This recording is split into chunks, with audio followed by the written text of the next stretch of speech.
What is up, Rocket Nation? Welcome to episode number 2 of A Remnant from the Ashes. In episode number 1, we found ourselves alone on a deserted beach in a foreign land, under assault from an invading, almost tree-like species known only to us as the Root. It seemed this invader had almost appeared out of nowhere and was hell-bent on one objective: to destroy humanity. After fighting back against the Root, we were eventually rendered unconscious while attempting to save a fellow survivor. Luckily for us, though, we were pulled to safety by the inhabitants of a safe haven known as Ward 13. Upon awakening, the commander of Ward 13, Commander Ford, informed us that she was forced to seal off the exits to prevent the Root from taking over the compound, and there was only one hope of leaving. Not willing to risk the lives of the other inhabitants of the ward, Ford tasked us with the job of activating a reactor located in the bowels of the structure. After making our way to the reactor core, and with the help of a merchant by the name of Ace, we were able to fight back the Root, which had made their way in through the ventilation systems, and eventually restore the power. And with the power restored, we returned to Ford with the good news, only to be met with an unexpected discovery. Ward 13 possessed an artifact, a large crystal-like structure which appeared to be made out of liquid hot magma that could be used to travel to other artifacts located around the world. Ford also told us of her grandfather, the founder of Ward 13, who was the last to use this artifact. She said that he was hunting for a way to stop the Root once and for all, and that beyond this artifact was a room where we might be able to find his notes and possibly a way to end this nightmare. So today, armed with a stone known as the Dragon Heart, which was said to keep even death at bay, our trusty coach gun, and a kick-ass new set of cultist armor, we set out to attempt to locate the founder of Ward 13 and find a way to stop the Root and take back what is ours. Rocket Nation, thank you again for stopping by and hanging out for episode number 2 of Remnant from the Ashes. As always, if you guys like the content, be sure to hit the like button, subscribe, and don't forget to hit that notification bell so that you guys can be notified when episode number 3 goes live right here on the channel. And also, don't forget to join us over on Twitch every Monday, Wednesday, and Friday at 6 p.m. Eastern Standard Time at twitch.tv/rocketsauce. And with all that out of the way, let's get episode number 2 underway. So we left off episode number 1 standing in front of what is known as the World Stone. And this is essentially a portal to any other stone located anywhere else around the world.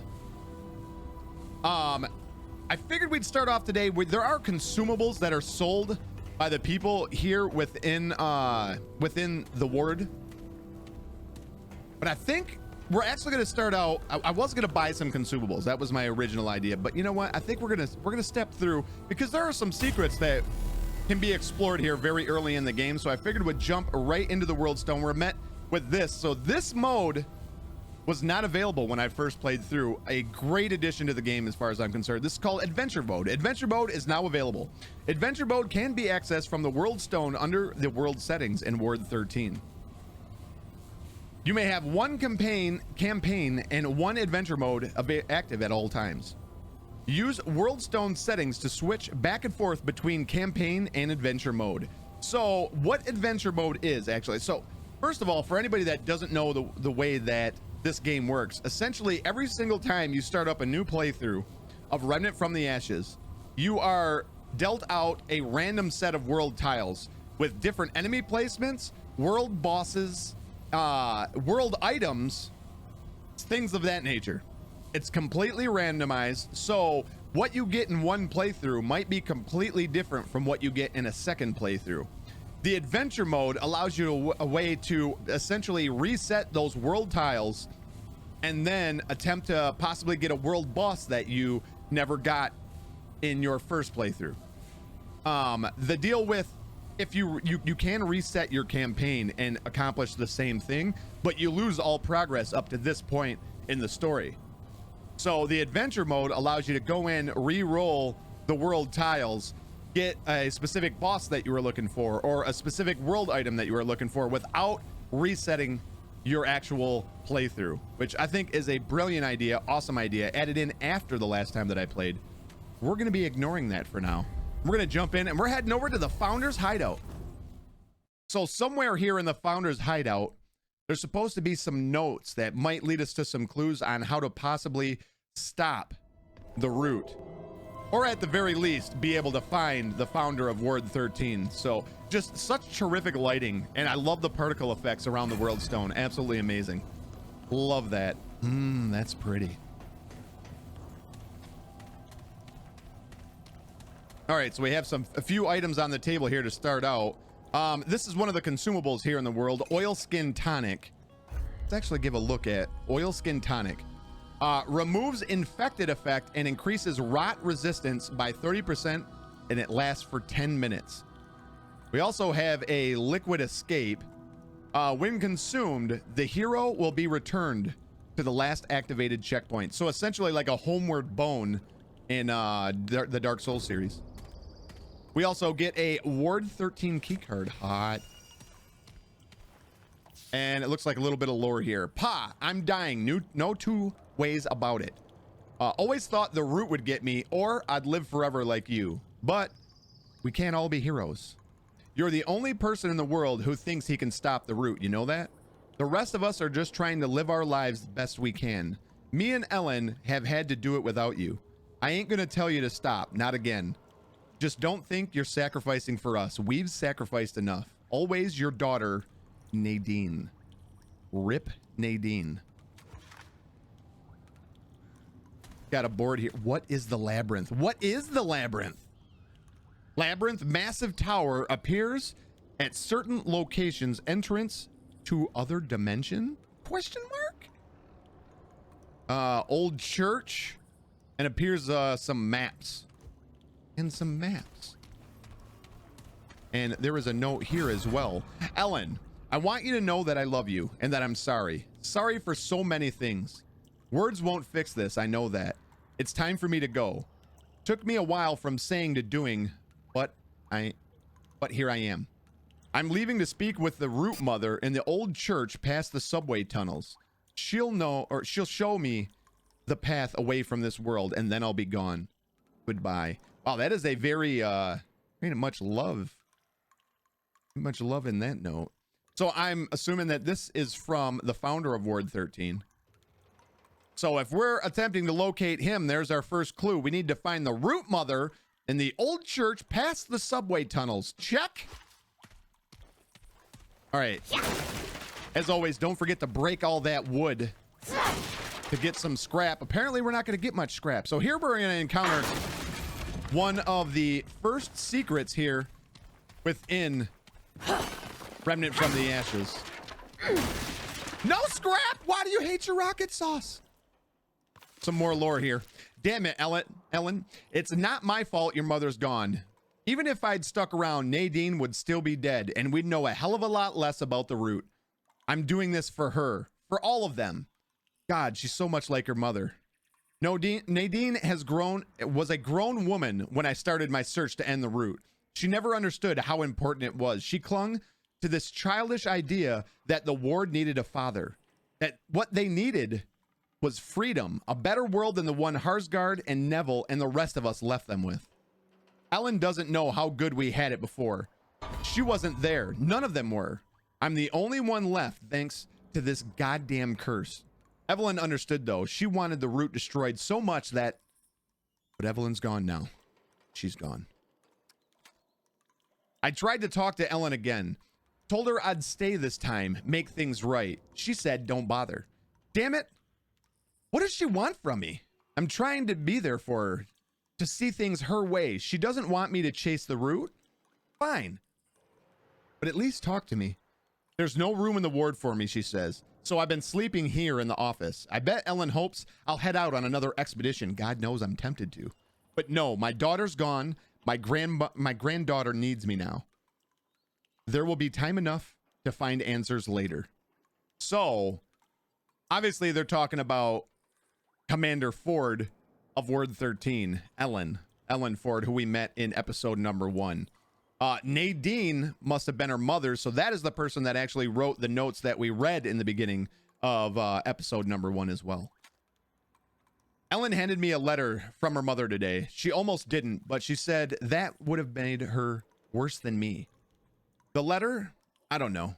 Didn't think. The root had to be stopped, but that's what Ellen said too, isn't it? When she left us, they have to be stopped. Nothing else matters. Except it did matter. I lost the woman I loved, and they didn't stop, and now I'm the monster. Damn it, Evelyn.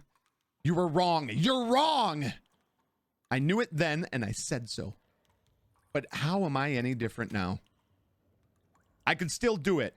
Everything's here. I can find a way to stop the root, but what's the point? What's the point of fighting when the people that you care about want nothing to do with you?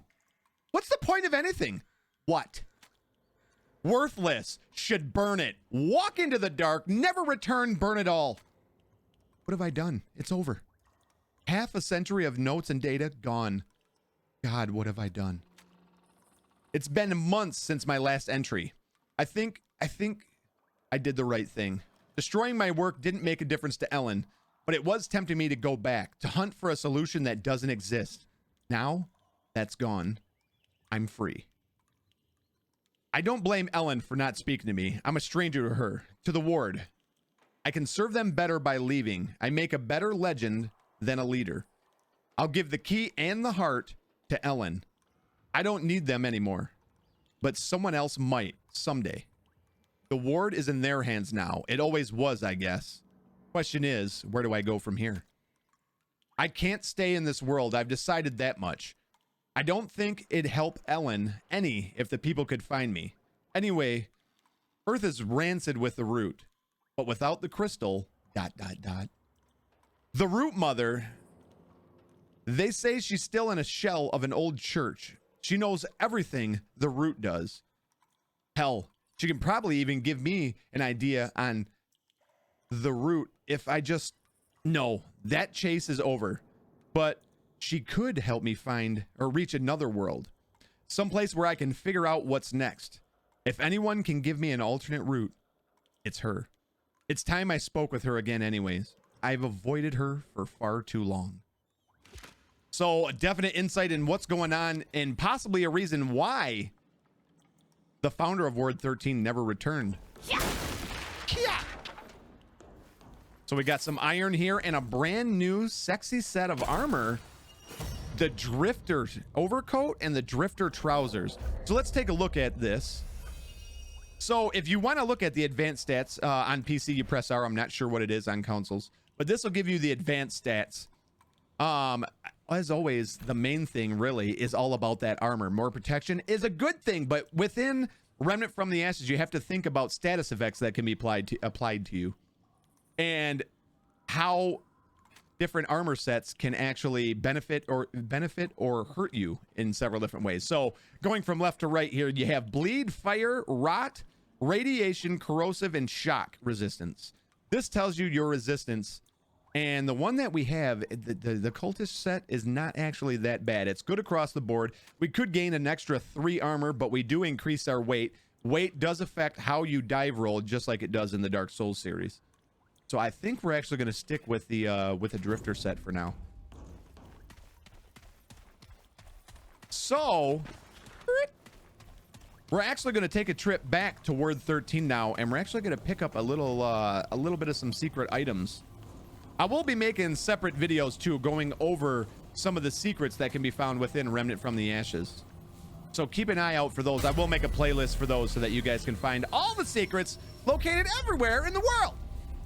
Resting at checkpoints replenishes ammo and dragon hearts at the cost of respawning all basic enemies in the world. In multiplayer, resting also respawns any fallen allies. All players must be using a checkpoint in order to rest. Good to know. Thank you.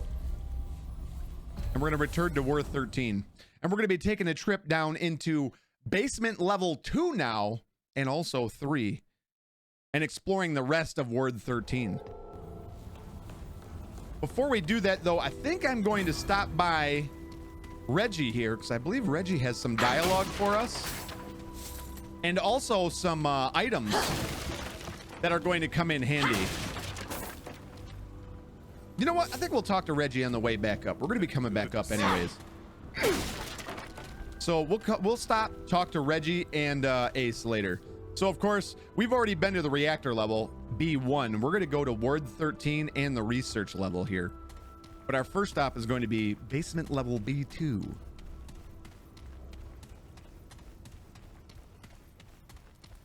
So this is B2 of Ward 13. And here we have a locked door. There's an item right there, a very special item. But first we need to unlock this door. And now that we possess the Ward 13 key card, we could do so.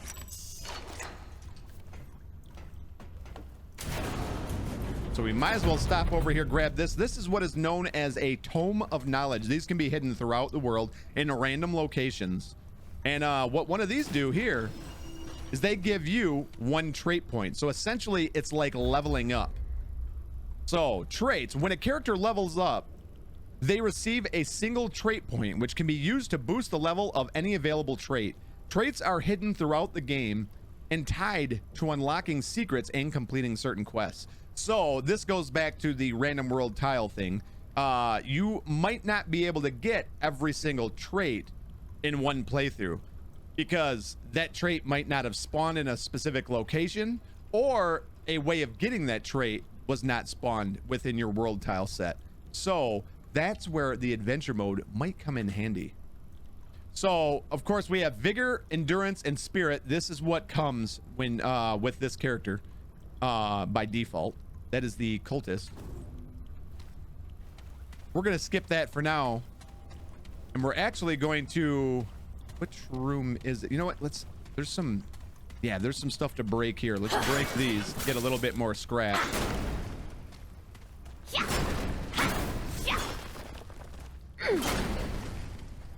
Make sure you get all that scrap. Don't forget to break the chairs. Healthy portion of scrap available from those as well. Can we break this? Sure can. Nothing from it. Press any key to continue.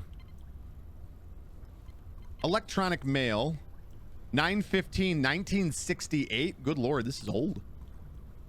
Due to recent events, we will be amending our security protocol to require an additional photo ID check upon entry to Ward 13. Entry will still require use of a personal security card.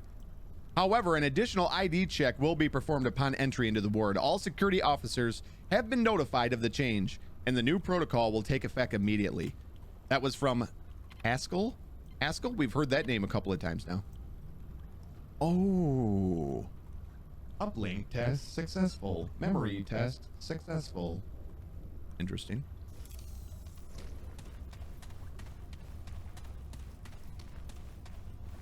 Looks like we have some more lore in here.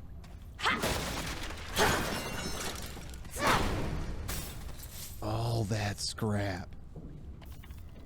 Press any key to continue. Log. Casa. Eureka.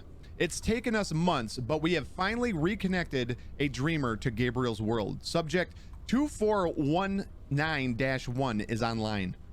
The new bonded entity is vastly different from the previous one. Visual recordings are dim, but audio is greatly enhanced, so much so that our equipment cannot accurately record all of it. The new guardian is belligerent towards the inhabitants. Malicious even. I suspect it shares memories with the previous guardian, consciously or not. It knows what the fuzzies did and treats them accordingly. Fascinating. The fuzzies, hey?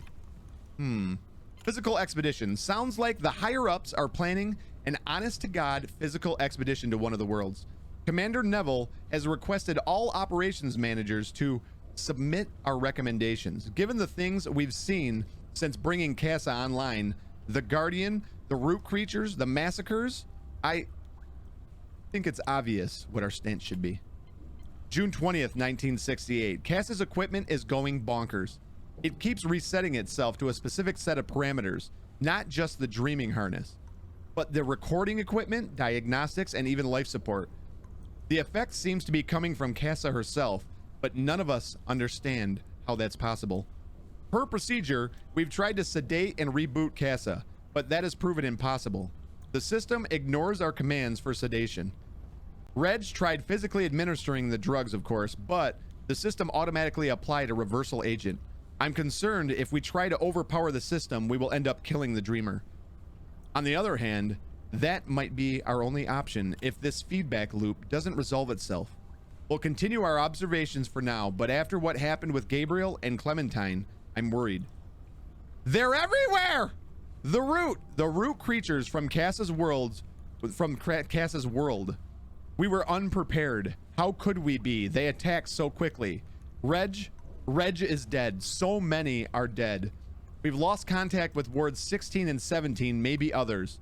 Those of us still alive have locked ourselves in Cass's room for now, but it won't be long before we're discovered. What the hell is happening? Okay, so we know that somehow this is tied in with what is happening now with the root's arrival. The dreamers, harnesses. Yeah, okay. The dreamers. They're after the dreamers. They've killed all but Cassa already. It's just a matter of time. Except they aren't pounding on our door. They must know we're in here. If they're after dreamers, why would they leave us alone unless, oh God, Cassa, she's the gate. That's what I have to do then. We don't have any other choice. If we leave this room, they'll slaughter us. And if I'm wrong, well, one more dead dreamer won't matter much if we're all dead. So, are they experimenting on people? Abandoned. It's done. The system fought us at every turn. And then the root creatures began pounding at the door as though they knew what we were doing. So that's pretty much confirmation. If they weren't pounding on the door, then they were like, hey, let's kill the dreamer. And then they started pounding on the door. It's a good sign that she was the gateway and possibly a way that the root were able to make their way into this world. But it's over. She's dead. And the root are still out there. We're preparing to make a final run for it. I don't know how far we'll get, but we'll die if we stay here. Arsgard's dreamer was in a feedback loop too. We have to tell them. If I was right about her being a gate, then redacted, file corrupted. And the plot thickens. So, report subject 2419-1, which was Gabriel, right? Abstract. Commander Neville has asked for recommendations on which world should be chosen for our first physical expedition. Subject 2419-1 is the second dreamer bonded to the so-called Fuzzy's world. But the world has changed drastically since the loss of the previous dreamer. With the new guardian entity and new invading species, the widespread alterations to the world and the inhabitants, it is fair to say that it is no longer the Fuzzy's world, and it is highly dangerous. It is my recommendation that we do not send a physical expedition to this world at this time. So is 2419, is that I'm unsure. I'm unsure. I'm pretty sure that is Gabriel, right? Yeah.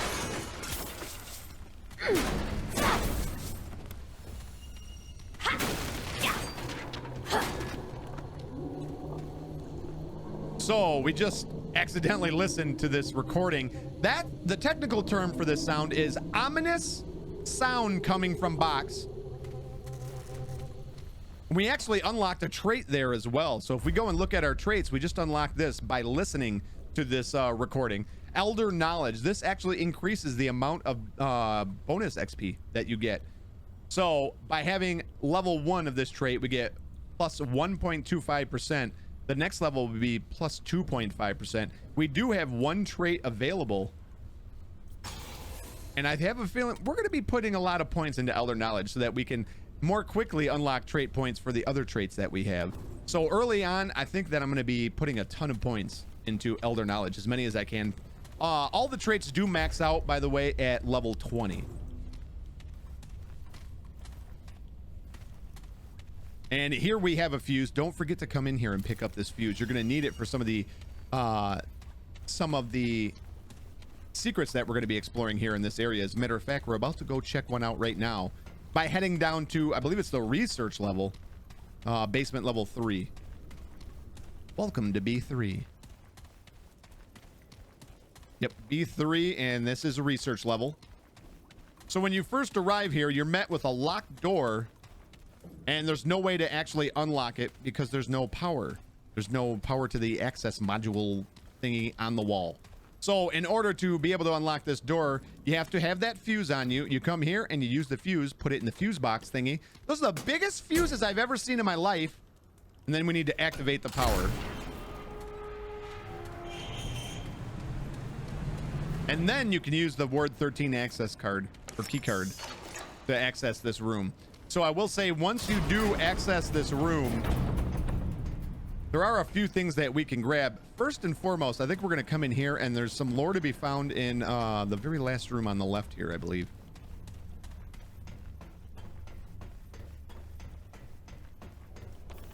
Are we able to access this? No, system lock enabled. And we can't use the key card. We no longer possess the Datla key. So there is a few more items around here too. This is an ammo box. Ammo boxes are basically used to refill your ammo. So if you're out in the world, you run out of ammo, you're in a bind, you don't want to do your melee, you don't want to risk it, you can always use an ammo box. And another Tome of Knowledge. And like I said, we're putting that one directly into Elder Knowledge. Or another trait point. We're putting that one directly into Elder Knowledge. And I believe there's some good... Yeah, there's some good scrap locations here. Like a lumberjack. The range is not the best on this axe, that's for sure. If I had to say, I would say this is probably the worst of all the melee weapons to start out with. So we do have another ammo box, and then all this beautiful scrap that we just made. You can use that to purchase some more consumables maybe on the way out of here. Behind this door, Bloodwort. We got Bloodwort very early in the game. We haven't gotten it since. Bloodwort regenerates 17 health per second, lasts for 30 seconds. So basically another health regeneration utility item. Of course, we do possess now the Dragon Heart that was given us by Reggie. All right, is that everything here? Here? More scrap.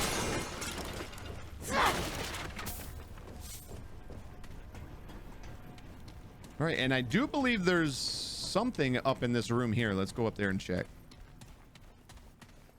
Thermal Control Center. Non-breakable chairs. What is this? Bandages. So bandages stop the bleeding effect. Huge item to have very early in the game. In the first area, we're actually going to be encountering quite a bit of enemies that can cause bleeding. Bleeding effect basically reduces your health over a certain amount of time. Eventually, you will bleed to death. All right, so we're going to shut back off the power here. And by shutting off the power, this ventilation, which was this big ventilation fan, was spinning around. You weren't able to enter in here. Now you can. So that is where we got the Tome of Knowledge from just a second ago. In here we have Ward 13 Master Key. Now this key does not work on that computer that we were just looking at. We'll have to keep an eye out for that. That would probably be Ward 13 Research Key, I'm guessing, since this is the research area. But one thing that we can do is unlock a room back up in B2 of the ward.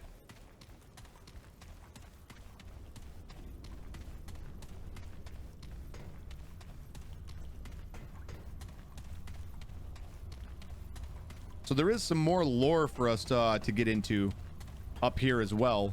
New item. What is this? Oil Skin Tonic. Some more Bloodwort. Nothing playing on the projector. Oh, I almost forgot. You got to break your chairs. Nothing? There we go. There's a little bit. Little bit of scrap. So in this game, if you walk up to any kind of ledge or a window that is not blocked, it won't work on this kind of window, obviously, because of bars. But if you walk up to any window or any ledge and press the space bar on PC, you will actually dive through the window. What you don't know, now you know. Bandages and some dead bodies and another ammo box. Nice. Looks like we have some more lore in here. Maybe we'll get a clue as to what the hell is going on in here. Log, no signal. Subject 2409 is online. Vitals are stable, but we're receiving no visual information, and the audio consists of only low persistent rumble interspersed by seemingly random series of clicks. Attempts to find a pattern in the clicks have so far been fruitless. I'm convinced they're nothing more than signal noise, perhaps errors in the recording equipment amplified by the dreamer's subconscious. Or perhaps there's no signal at all. We've never tested what happens when a dreamer connects with nothing. Most likely, Dr. Harsgard read the ruins wrong, awaiting confirmation. So they've never tested what happens when a dreamer connects with nothing. Now the other lore bit that we had seen said that they were connecting to a guardian. So interesting. Now so is this the physical? Well, it wouldn't be a physical expedition if it's done through a dreamer, now would it? Word 16 reply. Harsgard claims that he's not wrong and suggests we continue monitoring. We'll do so if only as CYA. What does CYA stand for? Looks like we're stuck here for a while. Note from private waters. Dr. Itsasu, I heard a change in the audio last night. For about 20 minutes, starting at 2:11 a.m., I heard some kind of singing. That's the only way that I can think to describe it. This was on top of the regular rumble and clicks. I left the tape in your office for your review. Also, be advised that I may have seen an anomaly on the video as well. A brief, very fainting pulse of light during the time of the audio anomaly. It may just have been an artifact on the screen, though, or even my imagination. It was very late after all. So the recording is the one that we actually just got. We just listened to that back in the second room or third room in the first hallway that we went through. That was the one that unlocked the Elder Knowledge. Light show. Hell, I owe Harsgard $10. For about 2 hours on April 6th, 1966, Subject 2409's visuals lit up like a goddamn 4th of July. Dozens of lights pulsed on and off with no pattern we have yet discovered or discerned. Colors varied but remained mostly between blue and yellow wavelengths. After approximately 145 minutes, the pulsing began to decrease in frequency, and by T160, they had ceased entirely. Audio was unchanged during this time. Finally, we have proof this dreamer is connected to something. Harsgard is never going to let this drop. And a whole bunch of errors. All right.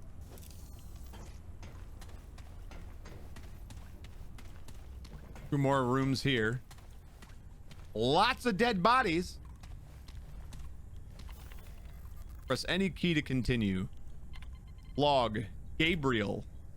The dreamer known as Gabriel, subject 2419, is online. Data's coming faster than we can deal with it. Gabriel's bonded entity guards a literal living world, some kind of massive biological organism that houses the guardian within it. The ground is flesh and responds to stimuli. The air is thick with moisture. The breeze shifts cyclonically. Impossible word to say. Shut up. Like breathing. The inhabitants of the world are equally fascinating. Small fur-covered bipeds that we've dubbed fuzzies for the resemblance to the creatures from H. Beam Piper's novels. They appear to be sentient. They have no spoken language, but they build tools and structures from the bone-like growths found. Okay. Throughout their world. These observations are preliminary, of course, but they're so exciting. A new species, first contact. What revelations might we uncover? Do you want to know more? I mean, I'm just saying. Just because you can, should you?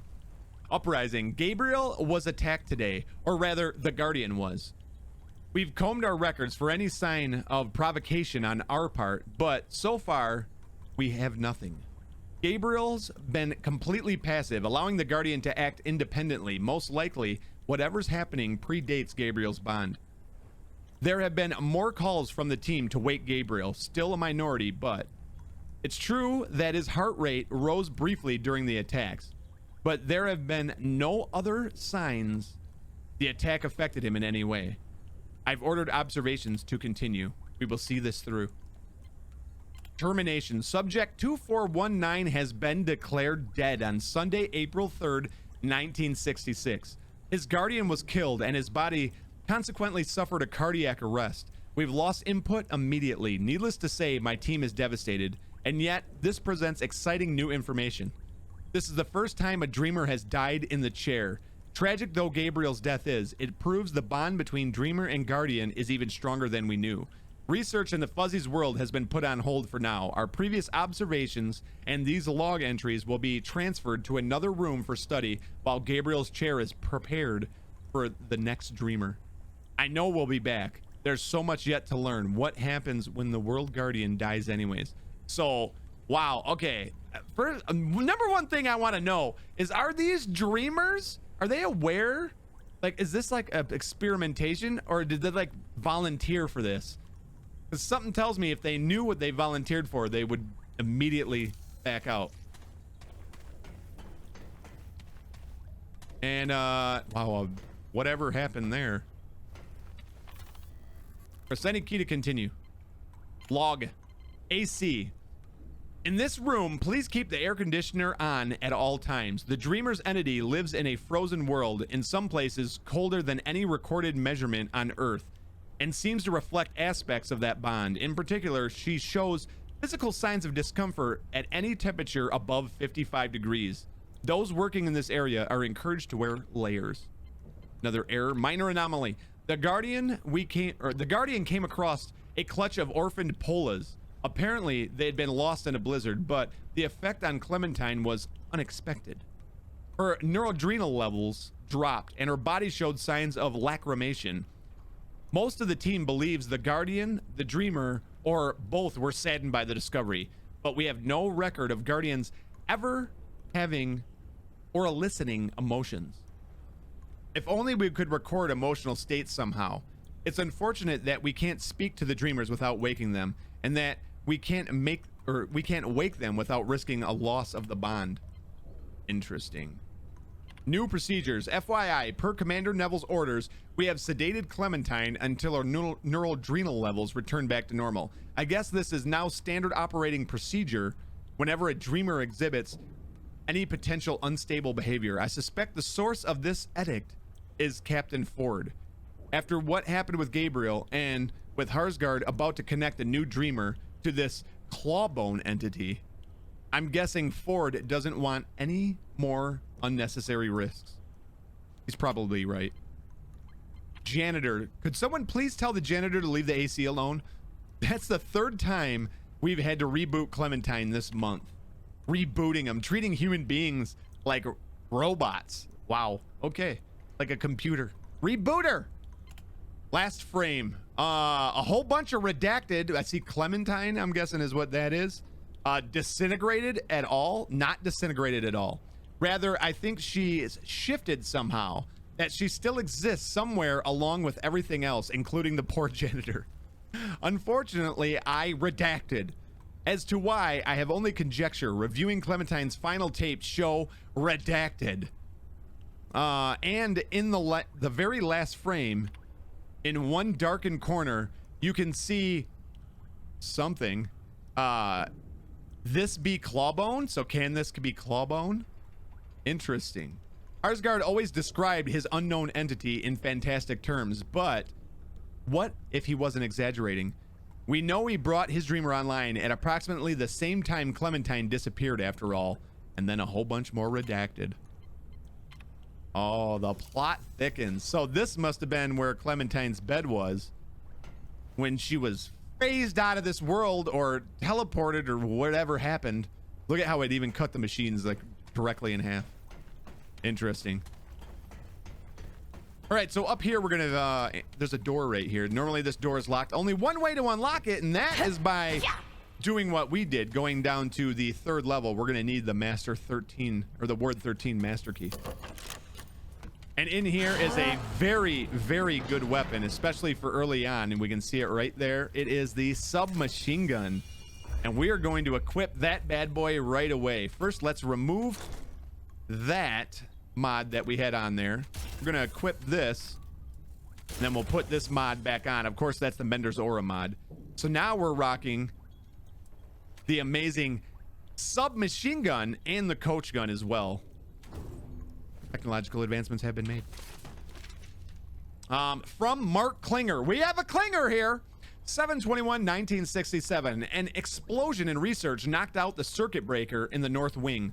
The ward is running on backup power, but repair crews have been dispatched. Patients remain stable.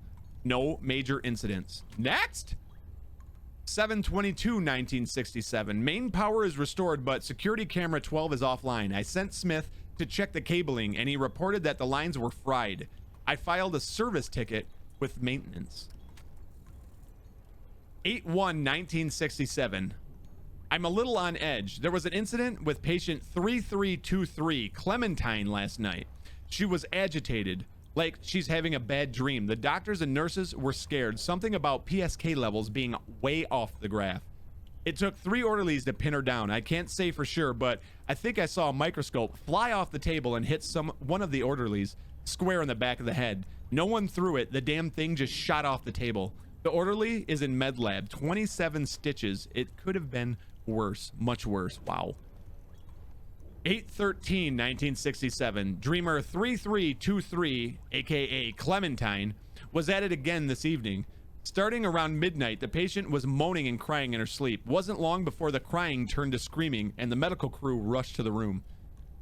The orderlies could barely keep her down. Never seen anything like it. How does a 13-year-old child have enough strength to take down 3 full-grown men? Doctors were yelling at nurses to sedate her, but the tranquilizers didn't take effect soon enough. They finally managed to strap on the restraints, but the patient thrashed around so much that she broke her right forearm. Broke her damn arm against the straps. Wow. So I think volunteers are off the list now. I do believe, or at least this should be the case, that 13-year-olds are not allowed to volunteer for this kind of work. Another blood wart. We can drop down here. Shortcut! Now we'll head back. So a whole bunch of lore just dumped on us there. So much information has been given to us. Dreamers, guardians, other dimensions, worlds. This is how basically the route ended up here in our world. Meddling in affairs that we should not be meddling in, it sounds like. Since we're up here now, we might as well stop by and speak with good old Reggie. Hey there, friend. We weren't properly introduced before. Name's Reginald Malone, but you can just call me Reggie. If you're looking for a fix to what ails you, I'm your guy. Or if you just want to swap stories, I'm good for that too. I bet you got your share. Oh, let's hit him with the pun. Actually, it's pretty dead out there. Dead. Nice one, friend. I reckon it is. Man, it's good to see a new face again. Folks around here getting grim these days. Well, these are grim times. Not easy keeping yourself together day to day with the monsters all around us. Yeah, give a kind word where you can and the world ain't all bleak. But hey, you found us a way out, didn't you? You're the hero of the war today, friend. Keep spreading the hope. All right. I have some more questions. All right. I'll oblige you if I can. Tell me about Ward 13. Ward 13? What can't I tell you? Well, a lot, actually. Places as old as teeth. The ward's been here since the world fell. Took on by Commander Andrew Ford. May he dream in peace. Story goes the other wards were overrun. But not this one. Oh, no, not this one. I like Reggie. Can you tell me about the others here? Oh, I don't like to gossip, but you twist my arm. Cave's rough around the edges. I reckon she don't mind the company here.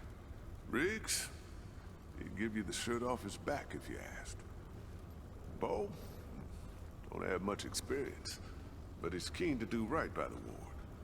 Ace is friendly enough. She keeps her cards close to her chest. Wallace, poor boy. He's just settling in. Damn shame, losing his brother. We'll do our best by him. But that's a thread not easily tied. Do you know anything about Commander Ford? Ellen? Damn fine leader. Granddaughter of the Founder Ford. She's seen us through some hard times. She might not admit it, but she's done some fine work with the hand she was dealt. So, what's your story, Reggie? Oh, hey, not much to tell about old Reggie. My story is like so many out there. Loss, hunger, fear, and by providence, I found my way here. To the last bastion of kindness and light. Searching my life. Before this place is like reaching through an endless fog. I do remember a ring I wore once. My greatest treasure. The last remnant of an old tale. But it's lost now. Like so many memories. So interesting, right there. He just brought up one of the random world items that you can have spawn or not have spawn. And that is a ring that belongs to Reggie. You can find that out there in the open world. And if you do find it, you can bring it back to Reggie. We'll be exploring that, hopefully, in our first playthrough here. Anything else you need? Yeah, I'd like to see your wares. So merchants buy and sell items for scrap. Most merchants sell consumables which are useful for curing status effects or stocking up on ammo. Close. So there's adrenaline, increases movement speed by 15%, standing aim movement speed by 25%, and melee speed by 10%. Lasts for 40 seconds. Ammo boxes, which replenish all your ammo. Bandages, which stop bleeding. Bloodwort, which gives you back your health over time. Frenzy dust increases fire rate and reload speed by 15% for all heroes that step into the dust cloud. Lasts for 30 seconds. Hydro coolant extinguishes burning effect and increases fire resistance by 30%. Lasts for 10 minutes. Ooh, that's a girthy amount of time there. I think I am going to buy a couple more of these. Let's buy 5 more bandages. So that puts us at 735 scrap now. And we're done with Reggie. Let's go talk to Ace. Sorry, Ace.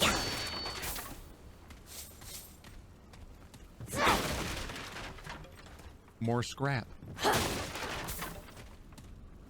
Man, we did some good down at the Okay, reactor. I guess we'll talk to her. Spirits are way up. Told them I couldn't have done it alone. And that's true. I'm only sorry we didn't find less. Cool guys don't look at Guess my lucky conversations. coin couldn't keep him safe. You heard her Both there. gone now. Gotta move on. But hey, if you find good scrounge out in the world, bring it by, yeah? I'll deal your fare. So she just brought up her lucky coin, which was lost with less. So there's another one of the items that you can possibly or possibly not find out in the open world. Let's trade. What does she have? She has iron. So iron is the progression in items that you need for upgrading. So it starts out with scrap, it goes to iron, and then it'll move forward from there. We can sell her items. I don't have nothing to sell. You take care too. Bye now.